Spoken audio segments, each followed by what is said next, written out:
Hi நண்பர்களே, நலம் 360 சேனலுக்கு உங்களை அன்போடு வரவேற்கிறேன். இன்றைக்கி நம்ம வீடியோவில் எதை பற்றி பேச போகிறோன்னா, நம்ம வாழ்க்கையில் உணவு தான் நம்மளோட உடலுக்கான உயிர்னு சொல்லலாம். ஆனால் அந்த உணவு சரியானது அப்படின்னா தான் நம்மளோட உடம்பு நலம், மனநலம், ஆரோக்கியம் இது எல்லாமே நமக்கு கிடைக்கும்.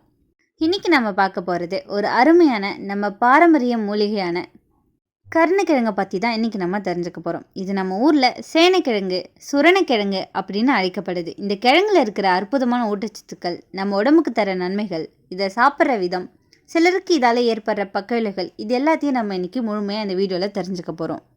மனுஷங்க சாப்பிட்ற உணவு வகைகளில் தாவரங்கள்லேருந்து கிடைக்கிற காய், கனி போன்ற கிழங்குகளும் ஒரு இன்றியமையாத உணவாக இருந்துகிட்ருக்கு.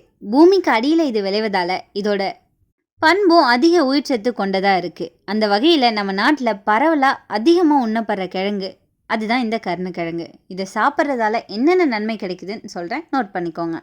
அதுக்கு முன்னாடி நலம் 360 சேனலை சப்ஸ்கிரைப் பண்ணாதவங்க சப்ஸ்கிரைப் பண்ணிக்கோங்க. மறக்காமல் பக்கத்தில் இருக்க பெல் ஐக்கானை ப்ரெஸ் பண்ணிக்கோங்க. வாங்க வீடியோக்குள்ளே போகலாம்.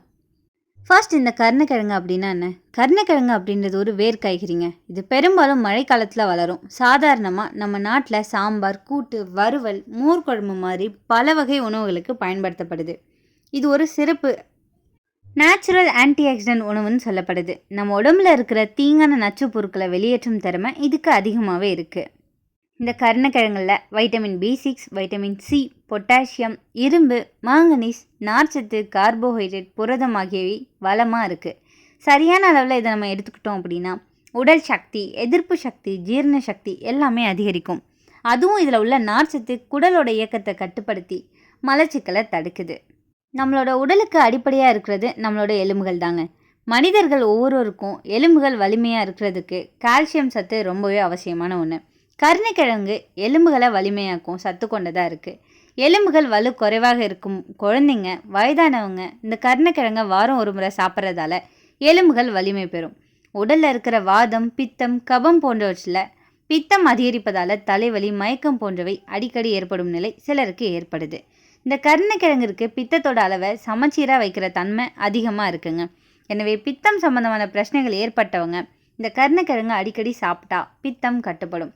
பித்தக்கற்களை உருவாவதையும் இது தடுக்குது. ஒவ்வொரு மனிதனுக்கும் சாப்பிட்ட 3 மணி நேரத்துக்குள்ளே மீண்டும் பசி உணர்வு ஏற்படுறது உடல் ஆரோக்கியத்திற்கான நல்ல அறிகுறின்னு சொல்லலாம். ஒரு சிலருக்கு சில காரணங்களால் பசியின்மை ஏற்பட்டு சரியாக சாப்பிட முடியாத நிலை உண்டாகும். கருணைக்கிழங்கு பசியின்மை பிரச்சனையை சுலபத்தில் தீர்க்குது. வாரம் ஒரு முறை கருணைக்கிழங்கை சாப்பிட்டு வந்தோம் அப்படின்னா வயிற்றில் இருக்கிற அமில சுரப்பை சீராக்கிறதோட பசியின்மை பிரச்சனையும் தீர்க்குது. மாதவிடாய் அப்படின்றது பெண்களாக பிறந்த எல்லாருமே தங்களோட வாழ்வில் அனுபவிக்க வேண்டிய ஒரு இயற்கை நிகழ்வாக இருக்குங்க. இந்த காலத்தில் பெண்கள் பலருக்கு இரத்தப்போக்கு அதிகமாக ஏற்பட்டு பெண்களோட உடல் அளவிலையும் மனதளவிலையும் கலப்படைந்து உடல் சத்து இழப்பு மற்றும் சோர்வு ஏற்பட்டு தவிக்கிறாங்க. இந்த மாதிரி நேரத்தில் பெண்கள் கருணைக்கிழங்கு உணவை பதார்த்தங்களை சாப்பிட்றதால மாதவிடாய் சம்பந்தமான அனைத்து பிரச்சனைகளும் நீங்கும். மூல நோய் ஏற்பட்டவங்களுக்கு சிறந்த இயற்கை மருத்துவ உணவாக கருணைக்கிழங்கு இருக்குங்க. மலச்சிக்கல், குடலில் புண்கள் போன்றவை ஏற்பட்டவங்க தினமும் ஒரு வேளை கருணைக்கிழங்கு கொண்டு செய்யப்பட்ட உணவுகளை சாப்பிட்றதால மூலம் காரணமாக ஆசன வாயில் ஏற்பட்டிருக்கும் புண்களை விரைவில் ஆற்ற முடியும். நெடுநாள் மலச்சிக்கல் பிரச்சனையும் இது போக்குதுன்னு சொல்லப்படுது.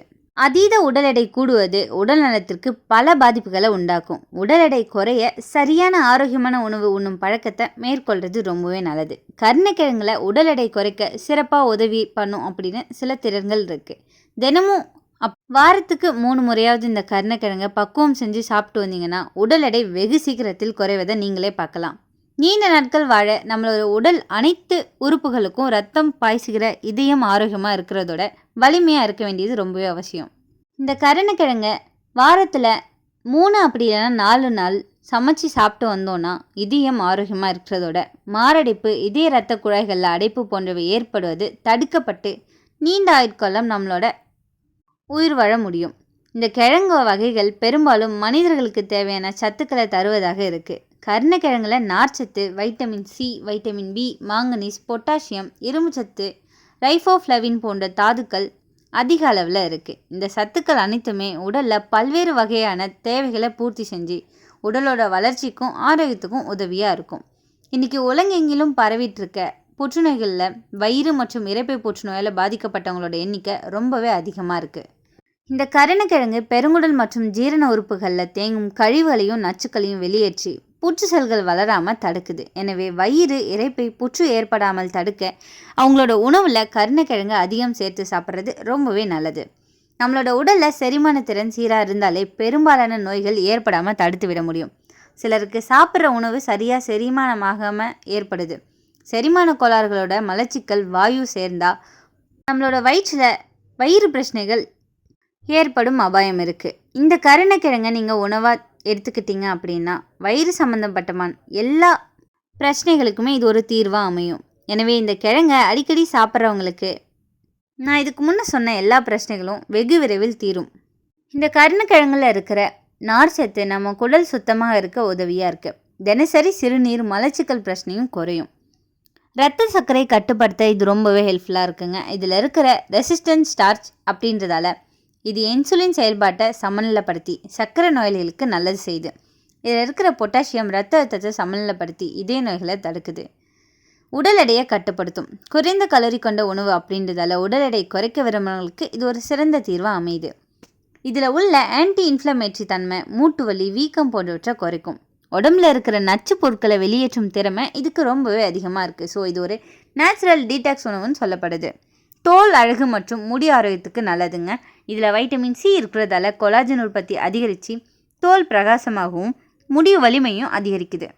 மாதவிடாய் சுழற்சி சமநிலைப்படுத்தி ஹார்மோன் சமநிலையை பேணுதுங்க. ஸோ பெண்களுக்கு ரொம்பவே ஹெல்ப்ஃபுல்லான ஒரு உணவு தான் இந்த கருணைக்கிழங்கு. கருணைக்கிழங்கு சிறுநீரகத்தை சுத்தப்படுத்தி சிறுநீர் பாதை தொற்று வராமல் காக்குது. ஸோ சிறுநீரகம் நலமாக இருக்கும்.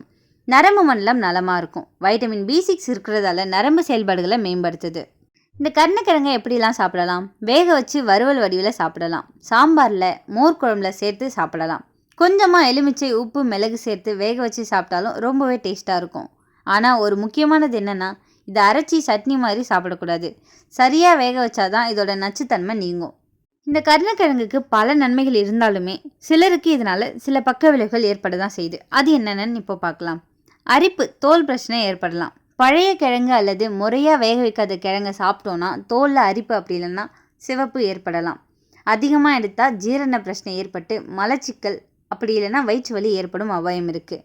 சிலருக்கு கிழங்கை சாப்பிட்றதால அலர்ஜி ஏற்படலாம்.